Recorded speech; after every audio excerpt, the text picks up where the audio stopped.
The Pixel 9 Pro XL is just a bigger Pixel 9 Pro, but that's good enough. It doesn't have exclusive camera features of extra RAM for a boost.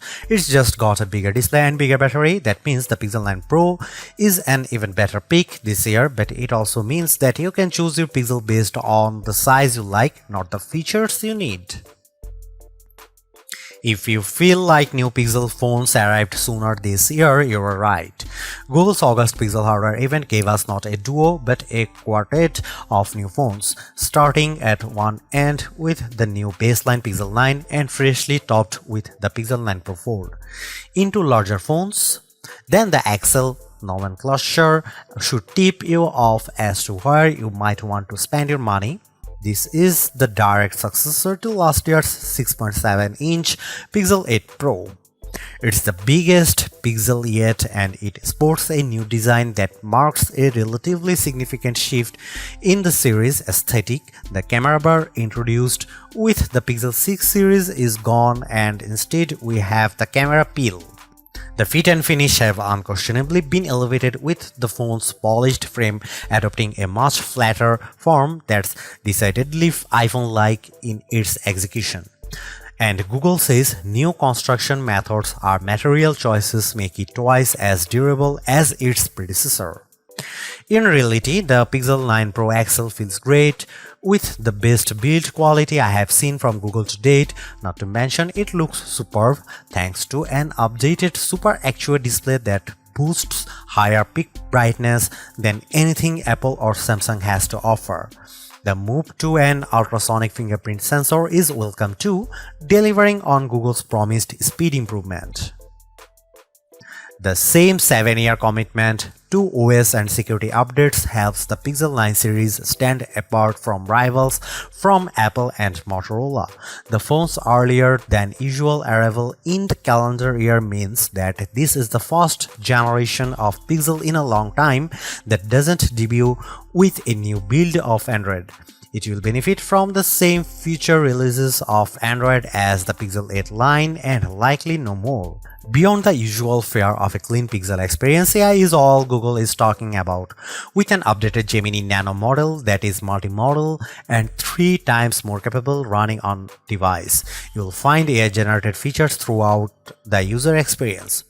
Most notably, there are 3 new apps to play with: a new weather app that's richer and more customizable with AI-generated weather reports, a new screenshots app that, as well as helping organize your captures, allows for semantic search, and Pixel Studio, which allows for on-device text-to-image generative AI that Google pitches as a new creative tool. Feel free to reconcile your feelings about using AI-generated imagery in your own time. The cost of the Pixel 9 Pro and Pro XL also includes a year's access to Google One AI Premium with Gemini Advanced and its new Gemini Live feature. Gemini Live is a decidedly ChatGPT 4-like conversational experience with Google's off-device AI. It works well for things like how-to guidance and recipe help, but still comes with limitations surrounding how it can actually action on-device tasks for you. All the on-device AI experiences are powered by Google's new Tensor G4 SoC paired with new higher RAM ceiling of 16GB. Previous Pixels already felt fast in day-to-day use, but existing users will notice speed improvements for things like image processing and app load times, even if these gains are seemingly slight. Benchmarks only put the Tensor G4 about 10% ahead of G3 in terms of CPU performance, with more noticeable graphical gains and, of course, NPU gains for AI tasks. The other big aspect of any modern AI-enhanced Pixel phone is the camera experience. The hardware looks for the most part similar to the Pixel 8 Pro, albeit with a much higher resolution selfie snapper with a tweaked ultrawide on the back. However, Google claims to have reworked its HDR Plus pipeline end-to-end, meaning more true-to-life imagery. In daylight, I had few complaints, and the Pixel 9 Pro delivers great detail and accurate colors and with dynamic range.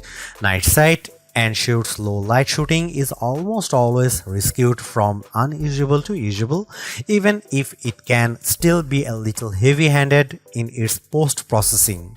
The expansion of that HDR Plus pipeline to panoramas means much better results, especially as night sight is now supported here too, although I do wonder whether this upgrade will simply manifest as a feature drop update for previous Pixel models in the near future. Another Pixel 9 Pro exclusive is Video Boost, which can now scale 4K footage up to 8K and proves particularly useful when zooming up on the phone's 20x limit. There's another side to the imaging experience on recent Pixel's Magic Editor. Beyond moving elements around in a shot of turning a blue sky to golden hour, the new Reimagine button lets you enter text to generate completely new elements in a shot. It's unquestionably fun and creative, but it also throws out any semblance of authenticity to shots you have captured yourself. Unlike the Samsung, there is no AI watermarking going on with edited images either. Although that Tensor G4 chipset doesn't mark a huge leap forward in raw horsepower, it certainly has helped with power efficiency, with the Pixel 9 Pro XL serving up almost 70% more screen on time compared to the Pixel 8 Pro. The jump from 30W to 37W wired fast charging speeds in a small but welcome bump too, although it looks like you'll have to grab Google's 45W charger for the absolute quickest recharge times based on my testing with similar chargers. Perhaps the biggest benefits with the Pixel 9 Pro line offers is that beyond the XL's larger screen and physically bigger battery, there is no compromise across both sizes.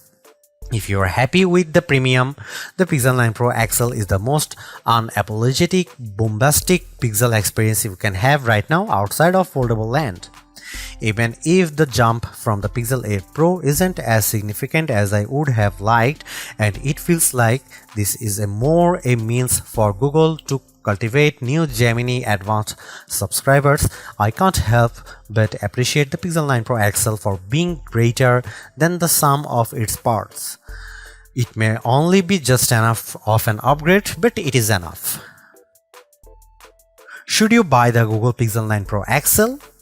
Buy it if you want the richest mobile AI experience. Samsung's Galaxy AI is great, but Google's execution with Gemini Advanced is easier, richer, and more fun to use. Buy it if you want an excellent camera phone. The Pixel 9 Pro XL's camera system is a small but appreciated upgraded on its predecessors, highlighted by a new bag of AI-supported tricks you can't get outside of the Pixel family. Buy it if you plan on using this phone for a long time. Still among the best there is Google commitment to 7 years OS and security updates is once again hard to argue with. Don't buy Google Pixel 9 Pro XL if you want fast charging. Battery life is greatly improved, but despite a bump in speed, the Pixel 9 Pro XL's 37W wired charging is still well behind what rivals like OnePlus and Xiaomi offer. Don't buy it if you want the best RAM and memory. While Samsung forges ahead, Google seems reluctant to move to the latest, fastest, and most power-efficient RAM and storage in its phones, which stings when they cost about the same. Don't buy it if you want to play a lot of games. Google's mobile silicon isn't built for gaming, and while the Tensor G4 handles intense games as well, you will get a much better experience with a recent iPhone or any flagship rival running the latest Snapdragon chipset.